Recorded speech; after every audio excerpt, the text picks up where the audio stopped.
The last transmission from Ashgrove Colony lasted 11 seconds, and Ambassador Mara Kessler would spend the rest of her life able to recite every syllable of it from memory. This is Ashgrove requesting immediate. They're not, the shields aren't holding, they came out of nowhere, they came out of the dark side of the moon, we had no warning, we had no. Static, then nothing. Then, 40 minutes later, nothing at all forever because Ashgrove Colony, humanity's smallest and least defended settlement in the entire outer reach, had ceased to exist as a functioning human presence somewhere in the dead of its own local night, while 11,000 people slept. Mara was 3 light-years away when it happened, aboard the diplomatic relay station Threnody Concord, standing in a chamber built to broker peace between species old enough to remember when the human sun had not yet finished forming. And she felt the floor of her certainty about the galaxy crack open beneath her feet the moment the alert reached her console. Ashgrove had no strategic value. That was the entire brutal point of it. It was a colony of farmers and hydrologists and second-generation settlers who had chosen the edge of known space precisely because nothing interesting ever happened there, no valuable mineral deposits, no contested jump corridors, no weapons research.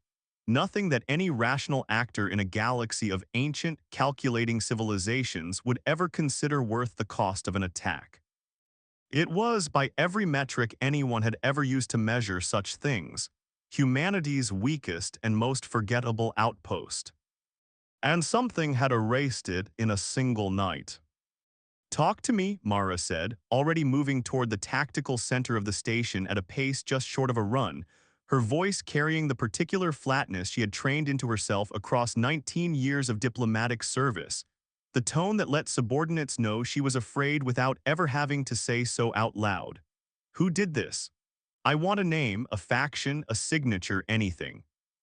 Colonel Dietrich Voss, no relation to the Voss family that had made headlines 40 years earlier. A fact he mentioned so often that Mara suspected it embarrassed him more than the coincidence itself. Looked up from the tactical display with an expression she had seen only twice before in her career, both times immediately preceding events that reshaped the fate of entire star systems. "We don't have one," he said. "Ambassador, I need you to understand what I'm about to show you because it doesn't match anything in our threat databases, and it doesn't match anything the Threnody Concord has on file either. I already checked." He gestured, and the tactical display bloomed into a slow-motion reconstruction pulled from Ashgrove's last surviving orbital sensor before it. 2 went dark. 17 vessels, unmarked, moving with a coordinated silence that no known ship class in the region could replicate, emerging not from a jump corridor, not from any charted approach vector, but from a position tucked directly behind Ashgrove's own moon, as though they had simply been sitting there, patient and invisible, for an unknown length of time, waiting for the correct night to arrive. "They didn't jump in," Mara said slowly. "They were already there." "That's the part that should scare you most," Voss said. "Sensor logs going back 6 months show nothing. No gravitational anomalies, no drive signatures, no unexplained energy readings. Either these ships have concealment technology beyond anything we've ever encountered from a hostile actor, or they were positioned there before our sensors were even sensitive enough to notice, which means this wasn't a spontaneous attack. Somebody planned this for a very long time." Mara stared at the frozen image of 17 silent vessels hanging above a colony that, an hour later in relative time, would no longer exist, and felt something cold and clarifying settle into the center of her chest. The particular terrible calm that came, she had learned across 19 years of watching diplomacy fail in real time, right before the truly difficult decisions had to be made. "Get me everyone," she said. "Every liaison, every attaché, every alliance contact we have standing within an hour of this station. I don't care whose sleep cycle we're interrupting. I want to know in the next 10 minutes whether any civilization in this sector has ever heard of ships like this." And Dietrich quietly through the emergency channel only, "I want the Threnody Concord's Defense Coordination Office notified. Not requested, notified. If the treaty means what it says, we're about to find out." Voss's expression flickered just slightly with something between apprehension and grim understanding. You're invoking Clause 9. I'm invoking Clause 9, Mara confirmed. 11,000 of our people just died in their sleep because a colony with no strategic value and no offensive capability was roused by an enemy nobody in this station has ever heard of. If the Alliance's mutual defense guarantee means anything at all, this is exactly the situation it was written for. The Threnody Concord was not, strictly speaking, an alliance humanity had built. It was one humanity had been invited into 7 years earlier, after a decade of careful, patient diplomatic work that Mara herself had helped conduct. A coalition of 11 spacefaring civilizations bound together not by conquest or shared ancestry, but by a shared ancient philosophy that had emerged, according to the founding charter's opening passage. From a millennium-old catastrophe none of the founding species would fully discuss even now. A war so devastating that its survivors had chosen, collectively, to build something that made such wars structurally impossible to repeat. Mutual defense, full technological transparency between members, absolute binding neutrality in any dispute between two member species, enforced not by any single dominant power but by a rotating council drawn equally from every civilization within the conquered. Humanity's admission had not been easy. Mara remembered every grueling year of it, the suspicion from older member species who had watched younger civilizations rise and fall before, the endless committee hearings, the painstaking process of proving, clause by clause, treaty by treaty, that humanity's word could be trusted the way the conquered required every member's word to be trusted, absolutely and without exception. She had built her entire career on that admission. She had believed, when it was finally granted, that it represented the single greatest achievement of her professional life. She was about to find out exactly how much that achievement was actually worth. The response, when it came, arrived with a speed that stole the breath from her lungs.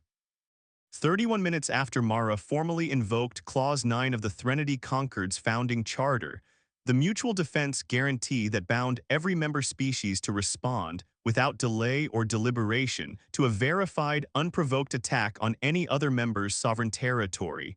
The tactical display aboard Meridian Concord lit up with jump signatures. Not one fleet. 4. Converging on Ashgrove's coordinates from 4 different directions, launched from staging points Mara had never known existed. By civilizations she had spent 7 years learning to call allies, but had never, until this exact moment, fully understood the true weight of that word. That's not possible, Voss said, staring at the display with something close to disbelief. Ambassador, those staging coordinates, the Urthane fleet alone is emerging from a position less than 4 hours' flight from Ashgrove. Nobody keeps combat-ready fleets prepositioned that close to a member's border without that member's full knowledge. We would have known. Would we? Mara said quietly, watching the projected arrival times tick downward with a mixture of awe and unease she did not yet have words for.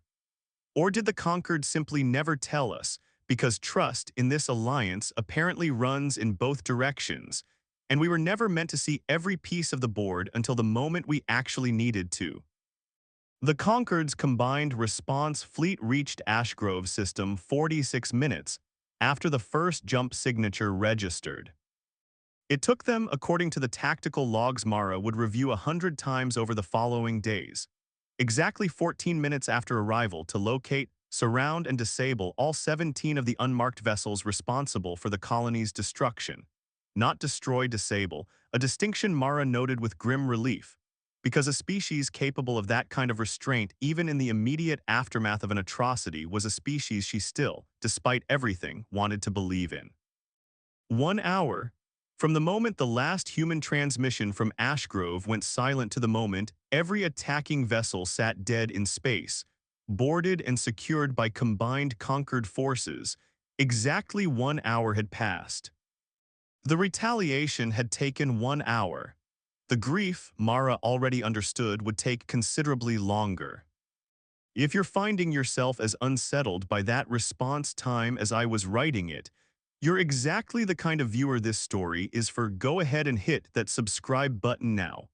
Because what the Concord found aboard those captured vessels is going to complicate everything you think you understand about who actually attacked Ashgrove Colony and why.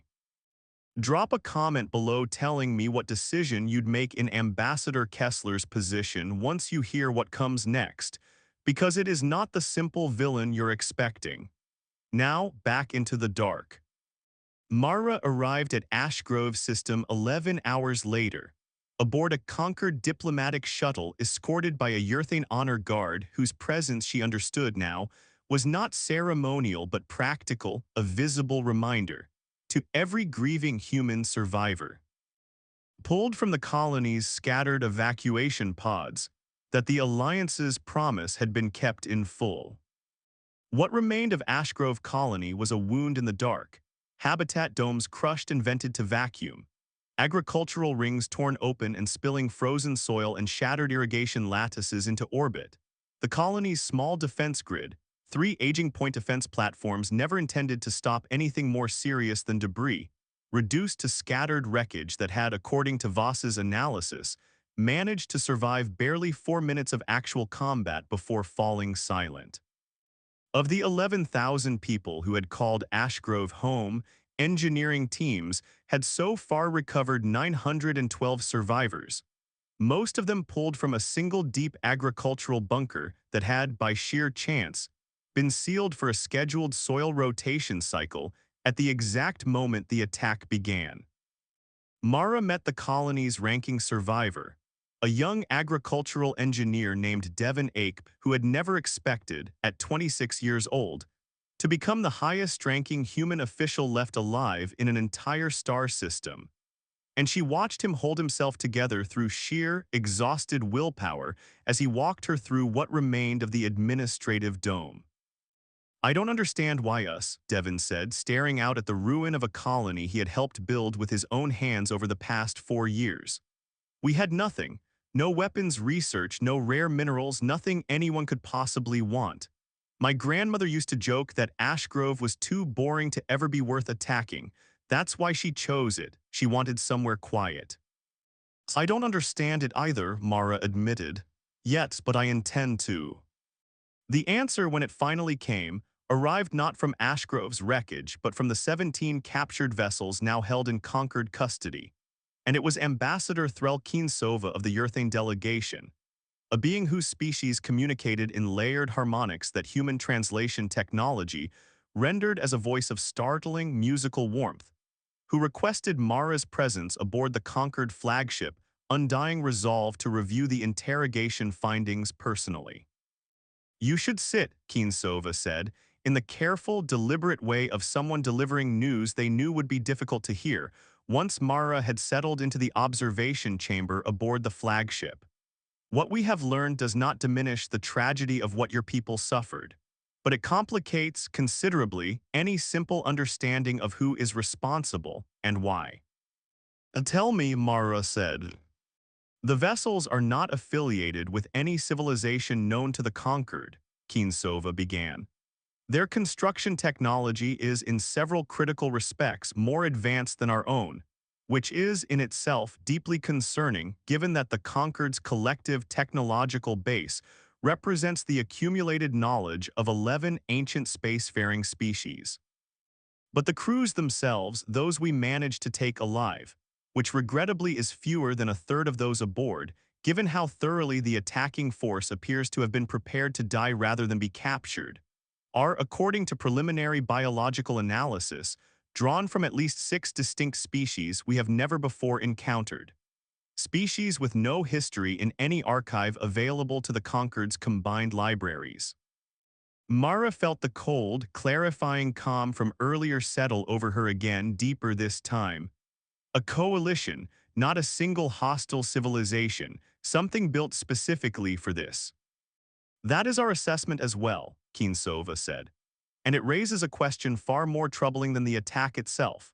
What could motivate 6 previously unknown species to jointly construct and crew a fleet capable of defeating our most advanced concealment detection technology, position it in absolute secrecy for an unknown period of time, and then use it to destroy a colony possessing, as you yourself have noted, no strategic, economic, or military value whatsoever. Unless the target was never Ashgrove itself, Mara said slowly, the shape of something terrible beginning to form at the edges of her understanding. Unless Ashgrove was chosen precisely because it had no value, because destroying it wouldn't look like a resource war or a territorial dispute or anything with an obvious motive. It would look exactly like what everyone in this room initially assumed it was: a message, a statement. Something meant to be seen and understood rather than something meant to be won. Keensova's harmonic voice shifted into a register human translation software rendered as something close to grim respect. This is precisely the concern our senior counsel has raised, Ambassador Kessler. And it is why I have been authorized to share something with you that the Concord does not disclose to new members under ordinary circumstances. Something that may explain not only why Ashgrove was chosen, but why our response was able to arrive within a single hours. What followed was a conversation that would, over the following weeks, force Mara to fundamentally reconsider everything she believed she understood about the alliance she had spent 7 years helping to build. The Threnody Concord's founding catastrophe, the millennium-old war so devastating that its survivors had built an alliance structurally incapable of repeating it, had not been a war between the founding species alone. It had been a war triggered, according to records so old and so carefully guarded that Mara was only the 4th human ever granted access to them, by a coalition remarkably similar in structure to the one that had just erased Ashgrove Colony. A shifting alliance of smaller, previously isolated civilizations, banding together not out of shared culture or shared goals, but out of a shared belief, ancient and deeply held among certain fringe philosophies scattered across the galaxy's less charted regions, that any alliance as powerful and as stable as the Threnody Concord represented an existential threat simply by existing, a coalition so large, so mutually protective, so capable of collective response, that it foreclosed the possibility of the kind of chaotic, opportunistic expansion that certain civilizations believed was the only legitimate path to galactic power. They call themselves in the oldest surviving records the Unbound, Keensova said, a loose, ever-shifting coalition of civilizations who reject collective security as a form of stagnation, who believe that a galaxy governed by mutual restraint is a galaxy denied its rightful engine of growth through conflict and conquest. They were, we believed, effectively extinguished as an organized movement 8 centuries ago, following the war that led to the Concord's founding. What you have found, Ambassador Kessler, suggests they were not extinguished, merely patient. And apparently in the centuries since, they have been quietly rebuilding, recruiting new species not yet aware of what a Concord-style alliance actually costs an ambitious young civilization in terms of unrestrained growth, and waiting for the correct moment to test whether the Concord's founding promise, mutual, absolute, unhesitating defense, still holds as firmly as it did the last time they tried to break it. They tested us, Mara said, the full, terrible shape of it finally settling into place. Not to conquer Ashgrove, to see whether the Concord would actually keep its word for a member with no strategic value, to see whether the promise only applies when defending something worth defending, or whether it's real, absolute, unconditional, the way the Charter claims. Yes, Keensova said quietly. And I confess, Ambassador Kessler, that our response, the speed of it, the totality of it, was not solely or even primarily a response calculated for your colony's sake, however deeply we grieve what your people suffered. It was a response calculated for every member of this alliance, present and future, who needed to see beyond any possible doubt that the Concord's promise is not conditional on a member's usefulness. We responded in 1 hour to a target with no strategic value, precisely because that was the entire point being tested. Had we hesitated, had we calculated whether Ashgrove was worth the cost of a full combined fleet response, the Unbound would have their answer, and every isolated, uncertain, fearful civilization watching from the galaxy's edges would have their answer too. That the Concord's guarantee is real only for the powerful and worthless for the small. We could not allow that answer to stand, whatever it cost us to prevent it. Mara sat with that for a long moment, feeling something complicated and painful settle into place alongside her grief, not comfort exactly. Because nothing could make Ashgrove's destruction less devastating to the people who had lost everyone and everything in it, but something adjacent to comfort. A recognition that the alliance she had spent 7 years helping to build had, in its first true test since humanity's admission, proven itself exactly as absolute as its founding charter claimed. What happens now, she asked, to the prisoners, to the unbound, to whatever species they've recruited who don't yet understand what they've been drawn into? That, Kinsova said, is precisely the question the Senior Council has asked me to bring to you, Ambassador Kessler.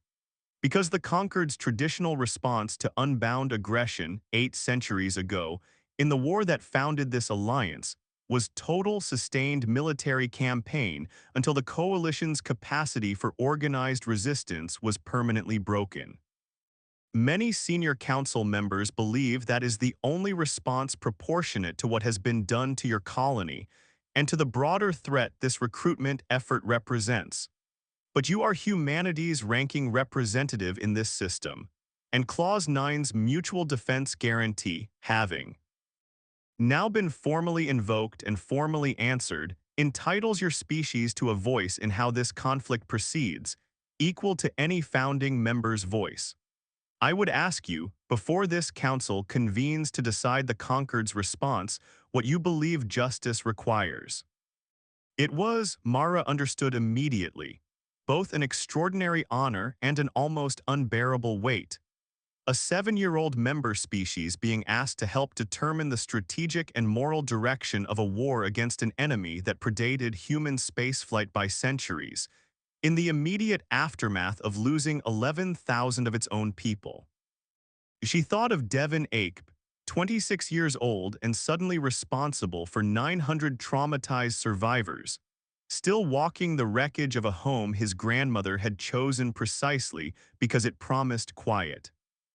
She thought of the 6 unknown species crewing those 17 vessels, most of whom had died rather than be captured, soldiers certainly, but also, quite possibly, people who had been recruited into the Unbound's cause with promises and philosophies that felt to them like genuine liberation rather than the atrocity it had produced.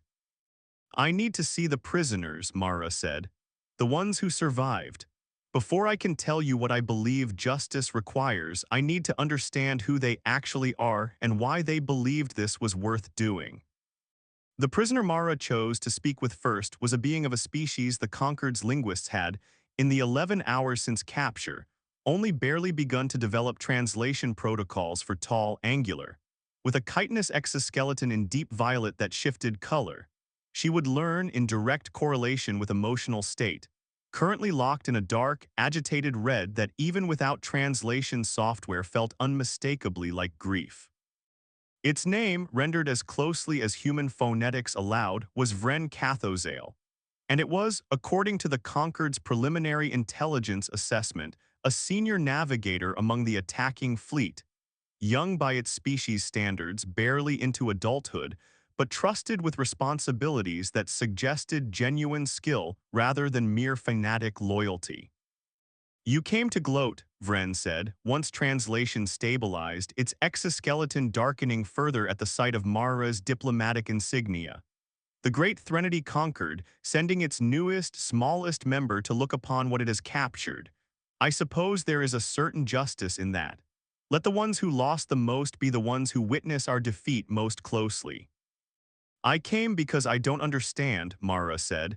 My colony had nothing your coalition could possibly have wanted. No resources, no strategic position, no weapons research. Explain it to me, not as an interrogation, as one person who lost something speaking to another. Vren's exoskeleton flickered briefly through a color pattern the translation software could not yet parse, something between suspicion and surprise. You did not lose something, it said finally. You lost everything the Concord promised you, or you would have had they not answered. That was the entire purpose. My people, the Cathos Collective, my homeworld, 3 years destroyed by the same forces you now call allies. Before the Unbound found us and offered a different path, we were told the Concord's mutual defense promise was theater. A comforting lie told to small, desperate species to keep them compliant, invoked only when defending something the Concord's founders judged worth the cost.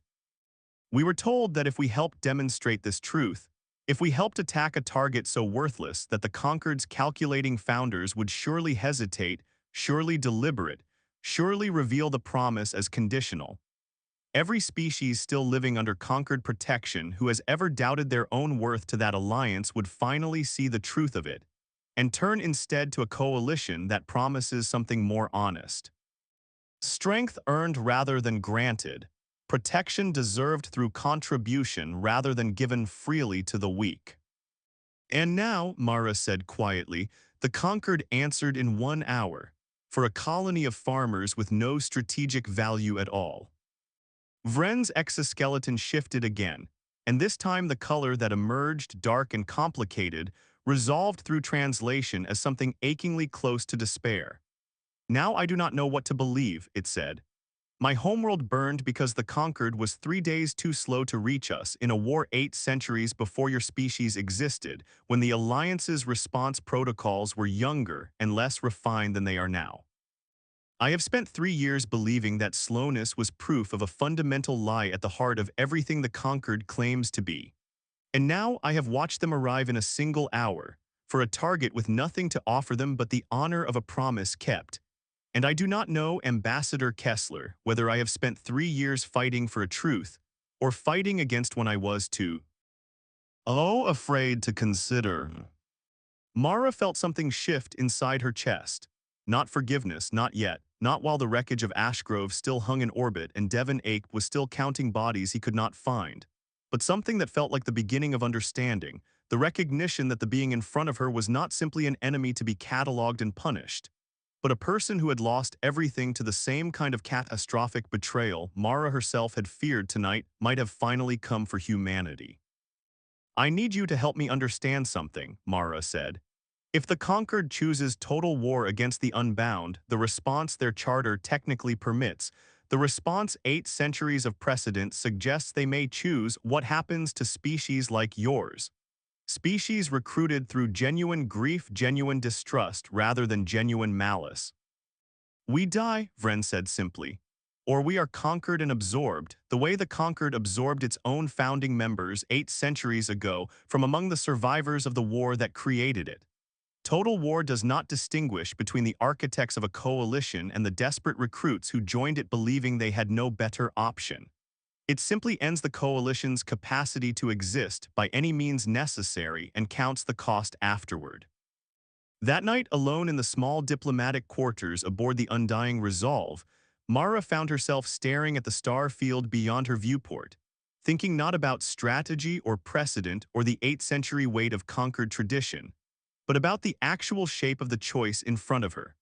A choice that would determine not only how the galaxy's most powerful alliance responded to an act of horrific violence against her own people, but whether that response created more grief-fueled recruits for the next iteration of the Unbound's cause, or whether it offered, for the first time in 800 years, a different kind of answer entirely. She thought about Ambassador Calloway's old, hard-won principle, one Mara had encountered years earlier during her diplomatic training, studying the archived records of humanity's own first difficult treaty negotiations, that the measure of a civilization was not whether it made mistakes, but whether it had the courage to look directly at consequences before choosing how to respond to them. She thought about Devon Ake, 26 years old, standing in the ruin of everything he loved, and what he might say if she asked him whether he wanted total war waged in his grandmother's name or something else. Something harder, slower, and possibly, in the long run, far more effective at actually ending the cycle that had claimed both Ashgrove and Vren Cathozale's homeworld in turn. She requested an emergency session with the Concord Senior Council the following morning and stood before 11 ancient civilizations' assembled representatives. Beings of chitin and light and shifting harmonic color, beings who had been navigating galactic politics for centuries before the first human city was built, and delivered the recommendation that would define the rest of her career and quite possibly the next chapter of galactic history. Total war is what the Unbound expects, Mara said, her voice steady despite the enormity of the room and the enormity of what she was about to argue against 8 centuries of precedent. It's what they're built to survive, because a coalition assembled entirely from the grief and distrust of species who believe they have nothing left to lose does not fear annihilation the way a stable civilization does. Annihilation is, in some terrible sense, what many of their recruits already believe is coming for them regardless. Total war confirms every fear that drove them into the Unbound's arms in the first place, and it will produce, from among the survivors and the sympathizers and every fearful, isolated species watching from the sector's edges, exactly the kind of desperate new recruits the Unbound needs to rebuild in another 800 years, the same way they rebuilt after the last war meant to end them permanently. "Then what do you propose, Ambassador Kessler?" said Ambassador Threlkinsova's counterpart from the Ithician delegation, a being whose translated voice carried the weight of genuine, centuries-old grief for its own species' losses in the founding war. "That we simply allow this atrocity to stand unanswered, for fear of creating more enemies than we defeat." "No," Mara said. "I'm proposing we answer it exactly as decisively as we already have the captured fleet, the disabled vessels, the clear, undeniable demonstration that the Concord's mutual defense promise is absolute rather than conditional. That answer has already been given in 1 hour, and it cannot be taken back or improved upon by further violence. What I'm proposing is that we make a second offer alongside it. Not to the Unbound's leadership, who I suspect are too committed to their founding philosophy to ever accept it, but to every species like Vrencathozales, every grieving, desperate, recruited civilization who joined this coalition not out of genuine belief in its founding creed, but out of genuine belief that the Conquered had already failed them or would eventually. Let them see what we do next. Offer them publicly, unconditionally, exactly what the Conquered's charter has always promised any species willing to accept its terms. Protection without requiring conquest or subjugation first. Let the Unbound's own recruited members choose, with full and open knowledge of exactly what we are willing to give them, whether the coalition they joined out of desperation is actually worth continuing to fight for, once desperation is no longer the only option in front of them." The silence that followed stretched long enough that Mara began to fear she had fundamentally misjudged both the room and the moment, that 8 centuries of hard-won conquered tradition would simply overrule the reasoning of a 7-year-old member species still raw with grief over its own catastrophic loss. But it was Ambassador Kinsova, finally, who broke the silence, its harmonic voice carrying something that translated unmistakably as respect.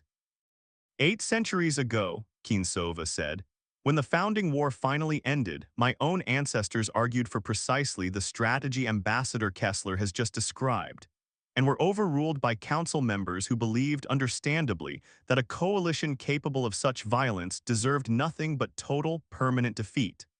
I have spent the centuries since wondering whether that overruled strategy might have prevented exactly the resurgence we now face.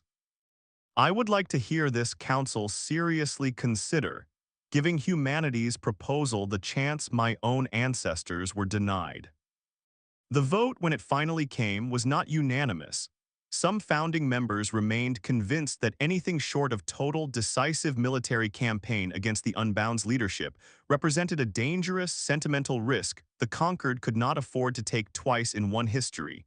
But it passed, by a margin comfortable enough to carry the full weight of council authority, and Mara found herself 3 days later, standing in the same interrogation chamber where she had first spoken with Vrencathozale, delivering an offer that would either mark the beginning of the end of the Unbound's centuries-long cycle of recruitment and grief, or prove, catastrophically, that her recommendation had been exactly the kind of dangerous sentimentality the dissenting council members feared it to be.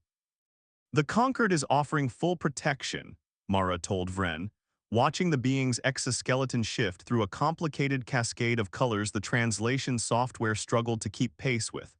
"Not conquest, not subjugation. The same terms humanity itself accepted 7 years ago, the same mutual defense guarantee that brought a combined fleet to Ashgrove's aid in 1 hour, offered to any species currently allied with the Unbound who chooses to accept it, including yours.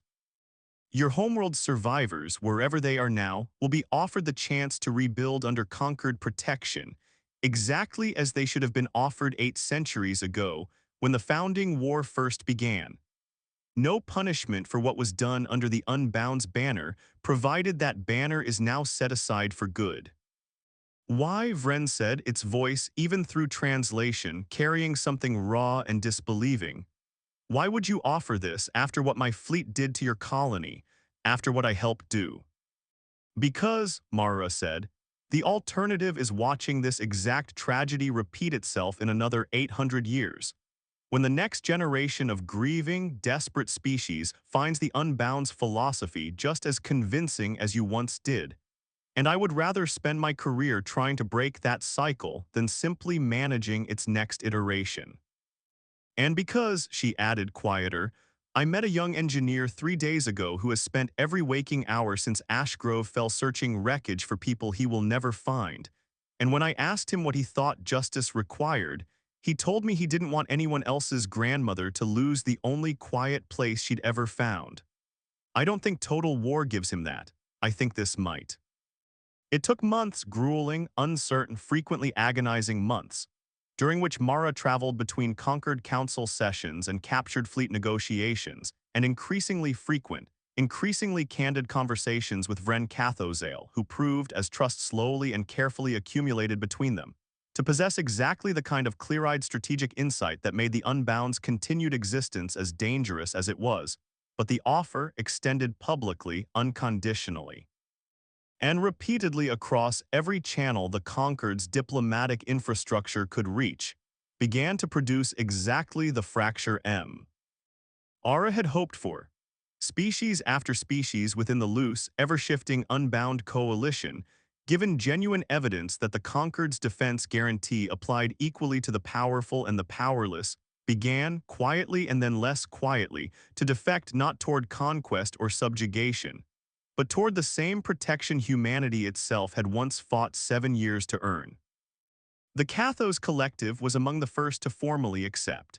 Vren Cathozale, released from Concord custody under a provisional agreement that would eventually evolve into something Mara could only describe. Months later, as genuine friendship stood beside her at the formal signing ceremony aboard the Undying Resolve, its exoskeleton settled into a steady, calm shade of blue-gray that had, Mara had learned by then, become its resting color whenever it felt something close to peace. I do not know if this makes up for Ashgrove, Vren said quietly, as the ceremony concluded and the Cathos Collective's formal membership in the Threnody Concord was recorded into 8 centuries of accumulated treaty history. I do not know if anything ever fully could. It doesn't, Mara said honestly. Nothing brings back what was lost that night. But it means the next colony like Ashgrove, human or Cathos or some species neither of us has met yet might not have to lose anything at all, because the Unbound's ability to convince desperate people that violence is their only remaining option has one less foundation to stand on today than it had 6 months ago. That's not justice, exactly. But I've come to believe it might be something better than justice in the long run. It might be prevention. The Unbound's leadership, the true architects of the coalition, the ones whose founding philosophy had never been about grief or desperation, but about genuine ideological commitment to unrestrained conquest, did not surrender and would not, Mara suspected, for a very long time yet. But the coalition that had once been capable of assembling 17 concealed vessels and 6 recruited species for a single calculated act of terror had, within a year of Ashgrove's destruction, lost enough of its recruited membership to genuine Concord protection that its capacity for that kind of coordinated violence had been measurably, meaningfully diminished, not destroyed.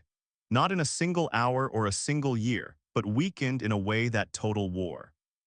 Mara had come to believe with the particular certainty of someone who had watched both paths play out in real time, might never have achieved at all. Devon Ake rebuilt Ashgrove Colony over the following 3 years, on the same coordinates, With the same stubborn insistence on quiet that his grandmother had once prized, though now at his own request, and with the Concord Council's unanimous approval, the rebuilt colony carried a permanent Concord defense presence, small, unobtrusive, but present, a visible promise that the mutual defense guarantee that had answered Ashgrove's destruction in 1 hour would never again be allowed to seem. To any frightened observer watching from the sector's edges, like something conditional or theoretical.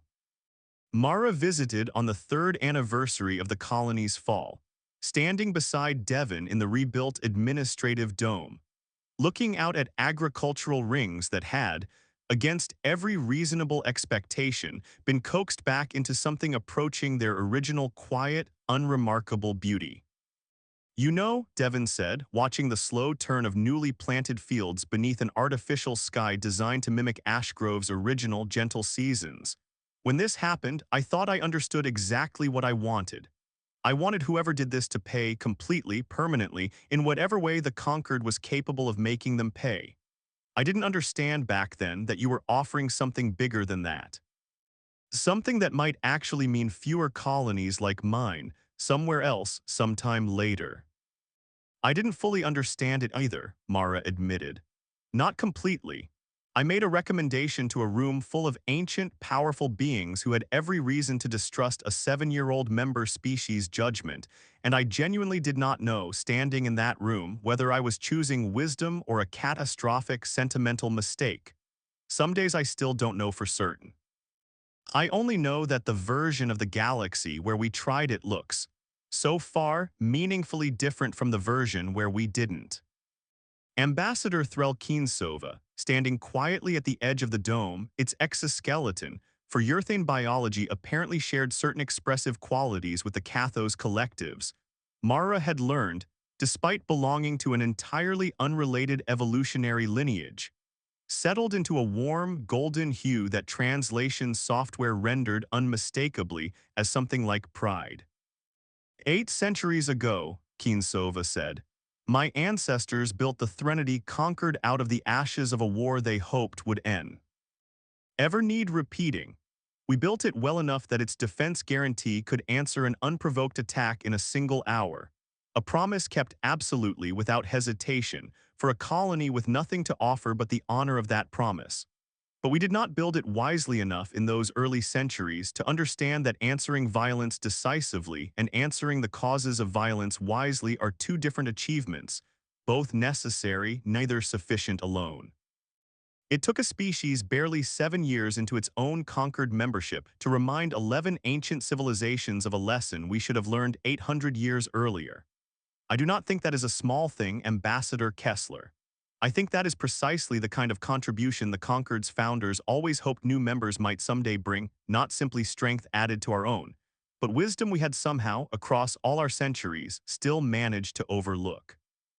Mara stood in the gentle, artificial light of a rebuilt colony that had once been humanity's weakest, most forgettable outpost, and thought about Oracle 7's old, careful principle. The one Ambassador Calloway had once taught it, and it had in turn taught her years before any of this began.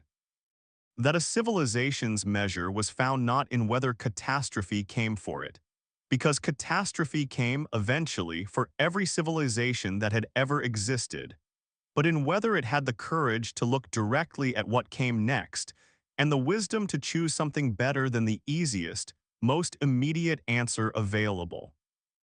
Ashgrove Colony had fallen in a single night, erased by forces humanity had never imagined it would ever need to fear. The retaliation had taken 1 hour, decisive and absolute, exactly as the Concord's ancient promise required. But the choice that came after, slower, harder, far less satisfying than total final vengeance would have been. And Mara had come to believe with the hard-won certainty of someone who had watched an entire hostile coalition begin, gradually and imperfectly, to fracture towards something better. That choice had taken years and would take years more, and represented, she thought, standing beneath Ashgrove's newly rebuilt sky beside a young colonist who had lost everything and chosen, against every reasonable expectation, to rebuild anyway, the truest measure of what humanity had actually earned. In the 7 years since it first signed its name to an alliance built from the ashes of a war it had never fought, but had finally, fully, earned the right to help prevent from ever happening again. The stars above Ashgrove turned, slow and patient, exactly as they always had, indifferent to the grief and the courage and the long, difficult work of choosing wisdom over vengeance that had unfolded beneath them.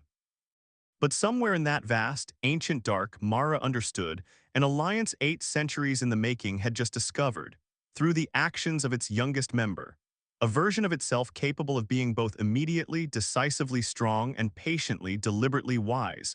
And that discovery, she believed, watching Devon Ape walk out into the fields his grandmother had once chosen for their quiet, would prove in the long run far more valuable to the galaxy's future than any single hour of retaliation ever could.